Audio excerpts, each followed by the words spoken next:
Okay, 5.1 day 2 is all about replacing expressions with equivalent expressions. So we have a bunch of fundamental identities, and you can find those on the back of your syllabus.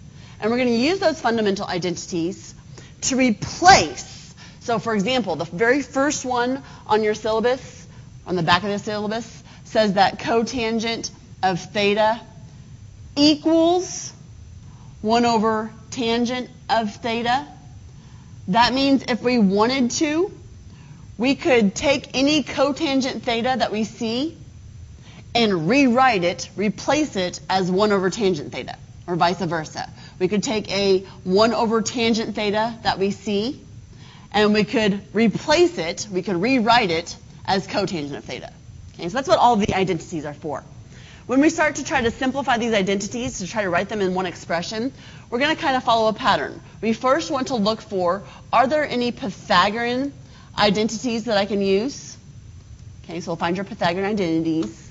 Sine squared plus cosine squared equals 1. Tangent squared plus 1 equals secant squared. And 1 plus cotangent squared equals cosecant squared.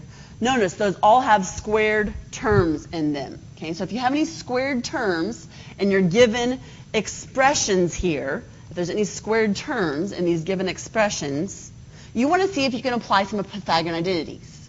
If not, if there's no squared terms, then we move on and we write everything in terms of sines and cosines. I'm going to put on here or use tangent cotangent identities. Okay, so sometimes you can use tangent cotangent identities to simplify without having to use sine or cosine. Okay. After that, you just look at what you have rewritten and see what can cancel, what can simplify. Let's look at the first expression here. I have the cotangent of theta, and I have the sine of theta. Okay, cotangent of theta and sine of theta. I want to know, are there any Pythagorean identities? Nope, there's no squared terms.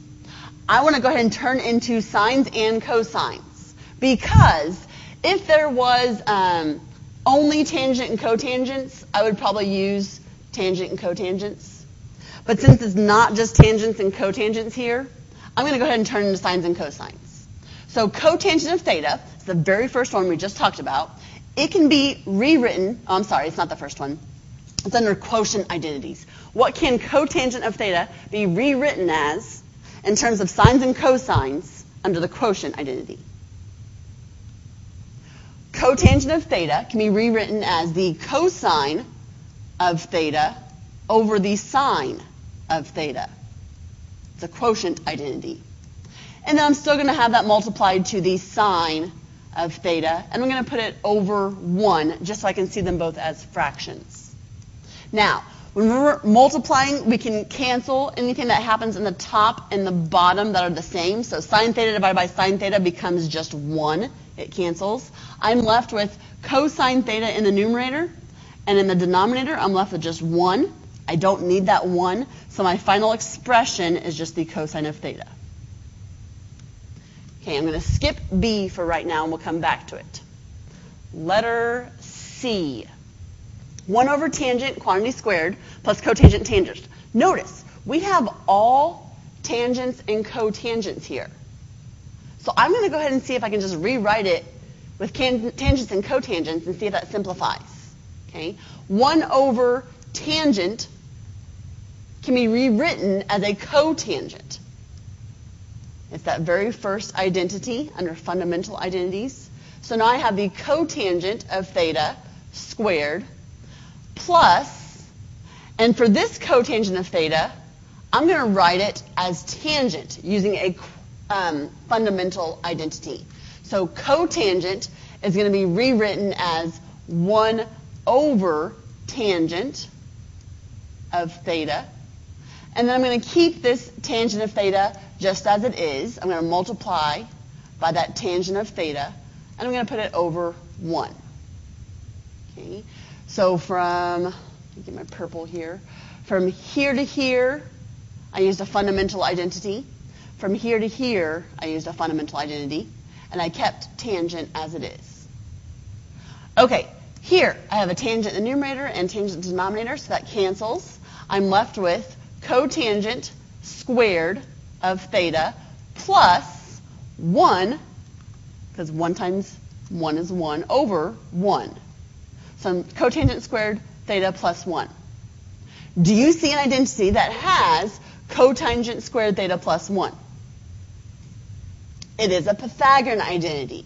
Okay, so the cotangent squared of theta plus 1 can be rewritten, can be replaced with what? It can be replaced with the cosecant squared of theta. That's my final answer. I have reached one term. Okay, moving on, letter D. Do you see any Pythagorean identities here? No, there's no squared terms.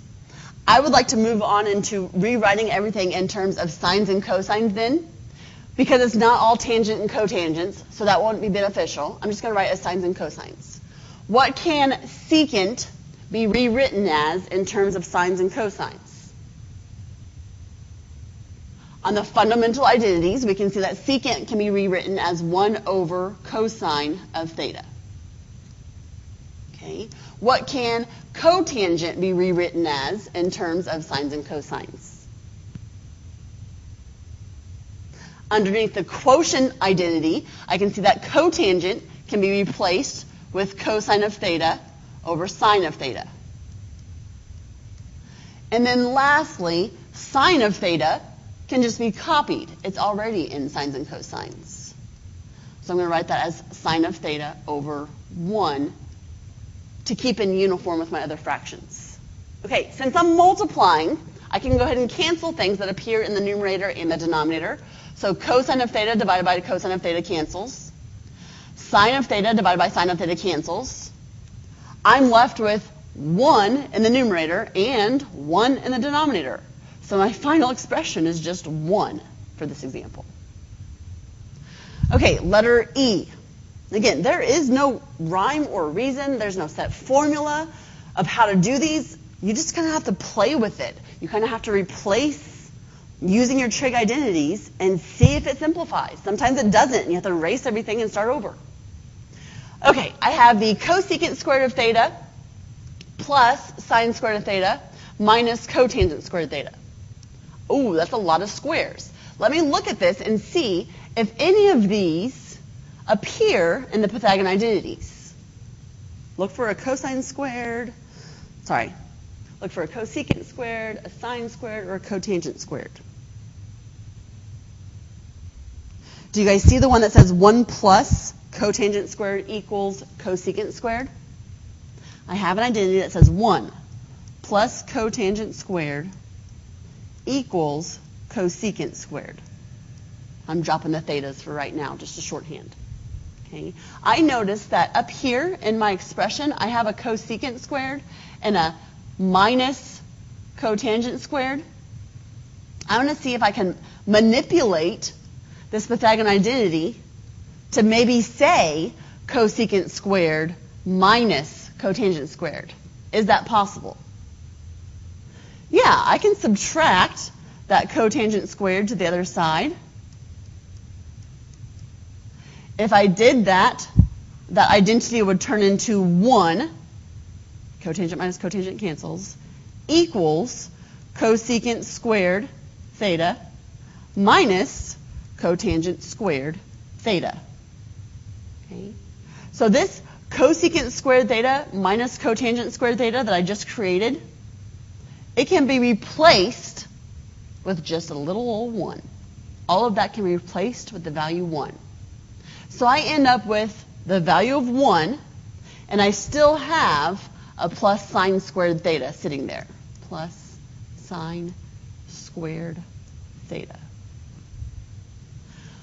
Looking at our Pythagorean identities still, I have a sine squared plus cosine squared equals 1. Okay, so I'm going to think about that identity for a second. I have a Pythagorean identity that says sine squared plus cosine squared equals 1. Can I manipulate this somehow to be able to say 1 plus sine squared? Is there any way I can move this 1 to the other side with my sign and get it to say 1 plus sine squared?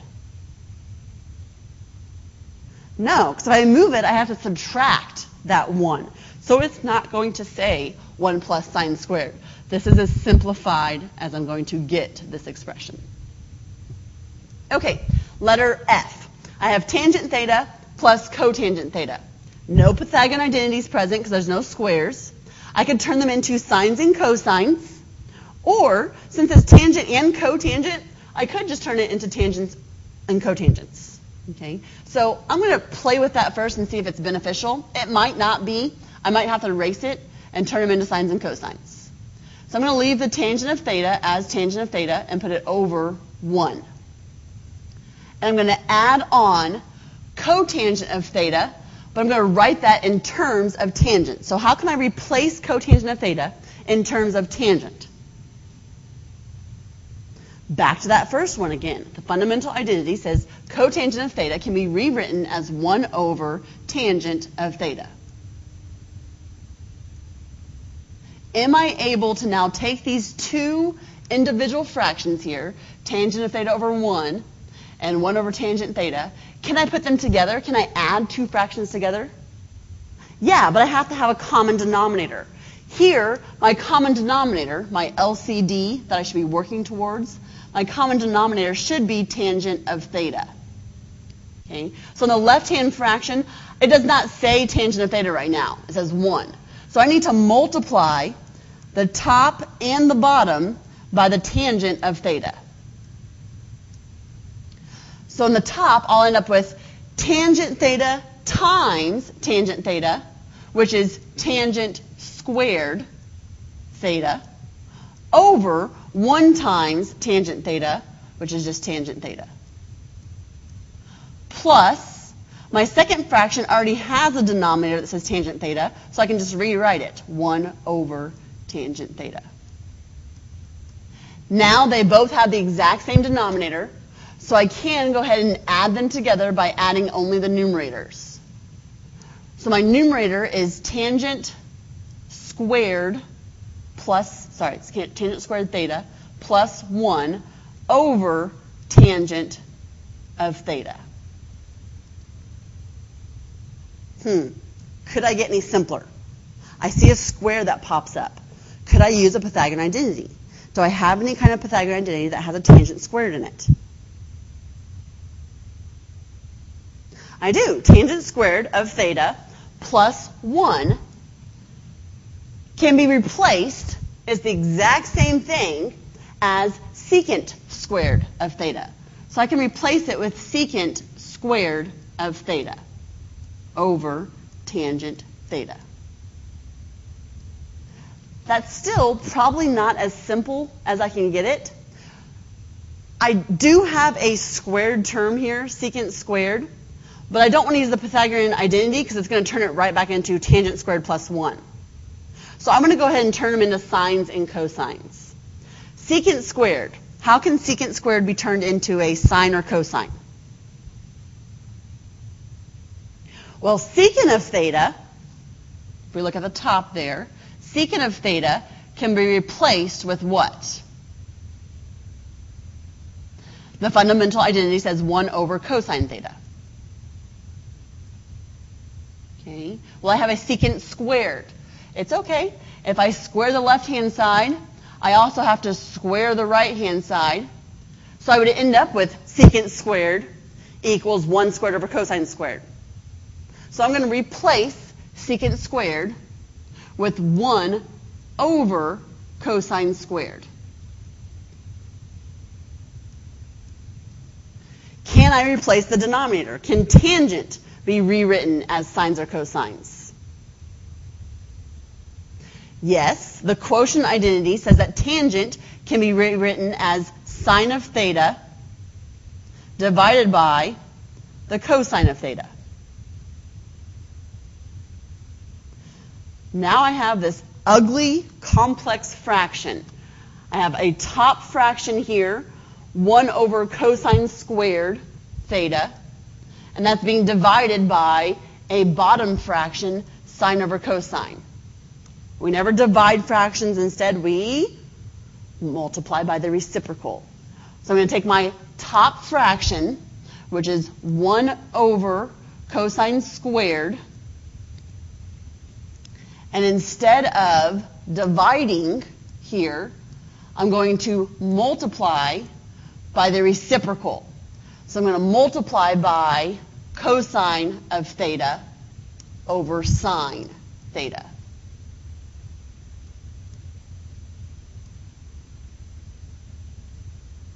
Sorry, my pen is being really slow. You should see my face. I'm kind of frustrated. Okay, so multiplying those together. In the numerator, I have 1 times cosine, which is cosine theta. In the denominator, I have cosine squared theta times sine of theta. I wrote those backwards. That's okay, though. It doesn't matter. Remember, multiplication is commutative. They can change places. So cosine squared times sine is the same thing as sine times cosine squared. Notice I have a cosine in the numerator. That can cancel with one of the cosines in the denominator. So that kind of cancels the square. But I'm still left with the cosine in the denominator. So right now I have 1. Let's see here. I went here first and then here. Now I'm at 1 over sine theta cosine theta. And if possible, I don't want to leave those in the denominator. Okay? So I'm going to write them as the reciprocal functions. What is 1 over the sine of theta? 1 over the sine of theta is the same thing as cosecant theta. Okay? And that's being multiplied to 1 over cosine theta. What is 1 over cosine theta? That is the same thing as secant theta. So that is my final expression, cosecant theta, secant theta. That was super long. Okay? All of that. Now, I'm thinking it probably would have been a little simpler to just turn them into sines and cosines in the beginning. But we don't know. We just sometimes have to play around with it to see where it gets us. That whole problem started up here. We turned it into tangents and cotangents first. After we had tangents and cotangents, we combined them into one fraction by getting an LCD. That one fraction, tangent squared plus 1, turned into secant squared. Secant squared over tangent, then, is not as simplified as I can get it. So I turned the secant squared into 1 over cosine squared. And I turned the tangent into sine over cosine. And then worked our way down to try to get to the simplified form of cosecant theta, secant theta. Okay, homework is listed on your syllabus. We're not going to do example B right now. I'll cover that in class tomorrow when I see you guys. We'll be working with more of these. Make sure you get your homework done tonight. It is a bunch of playing with substitutions. You are taking one side of the identity written on your paper and replacing it with the other side of the identity written on your paper. Okay, good luck. See you tomorrow.